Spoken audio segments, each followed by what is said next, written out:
From video games to TV shows and movies, violence is everywhere. But how much are your kids affected by it? And what about the kids who act in those movies themselves?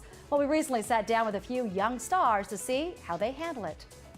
From The Conjuring to Carrie. You don't have a date already, maybe you want to go with me? Mama, I've been asked to prom. Kids are a central part of many scary movies. Many they're not even old enough to see themselves. So what's it like for young stars to act in such adult films? I recently talked to Chloe Grace Moretz about how she handles it all, considering she's not only Stephen King's new Scream Queen, but a teenage vigilante in Kick-Ass 2. In real life, is there any process you have that not to take all these like crazy violent adult roles into your, Nah, I mean, I think it's honestly just having your family around you. I think that's the process, is just releasing and knowing that it's fake and knowing that it's not, fact from fiction, really. Yeah. And just, having fun, being silly, and just not taking things too seriously, I think is the main issue.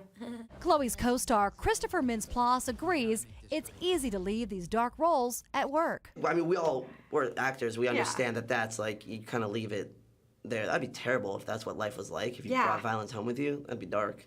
A world full of superheroes, huh? Where do they get a load of me?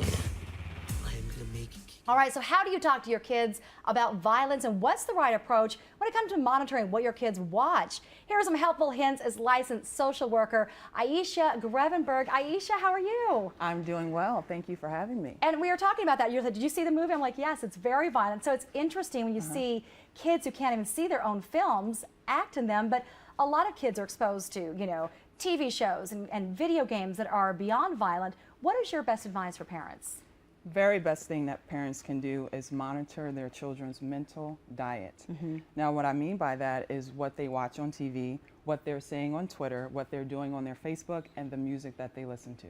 So they have to be on top of it. Hands down, they have to be on top of it. And don't you think a lot of movies, it's like, for my parents, for example, they were okay with me seeing like a horror film, but like nothing like Porky's, nothing with like too much like, risque, with that. So do you think that it doesn't matter about being PG-13 or, 17 for an R? You, the parent, should decide if that's appropriate? No, I think parents absolutely have to watch these movies before their kids see them.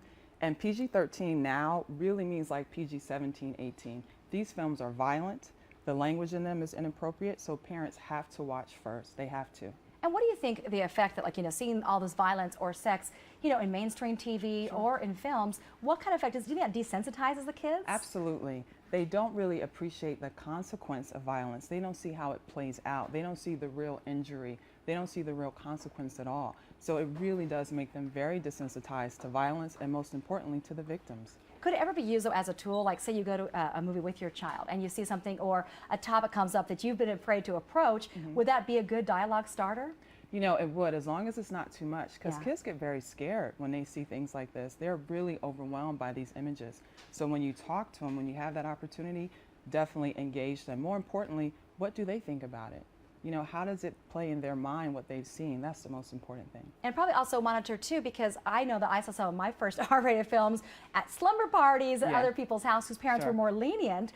So you also need to know if your kids are staying over somewhere, what the entertainment is going to be, right? So you absolutely have to know who the kids' friends are. That's the most important thing, and let them know what's appropriate for you in your home. So that's why you need to know their parents to have that conversation. Yeah, I didn't even know video games. I mean, back in my day, it was like Mrs. Pac-Man. She has 8 little dots. It was nothing. No one died. No, it's totally serious now with the violence in the video games. And what's the problem is it's so realistic. There's blood going everywhere. There's someone getting cut and stabbed. That's not the image that you want for your children. Parents, they've got to be on point, right? Absolutely. Aishia, thank you so much. We appreciate your perspective today. My pleasure. All right.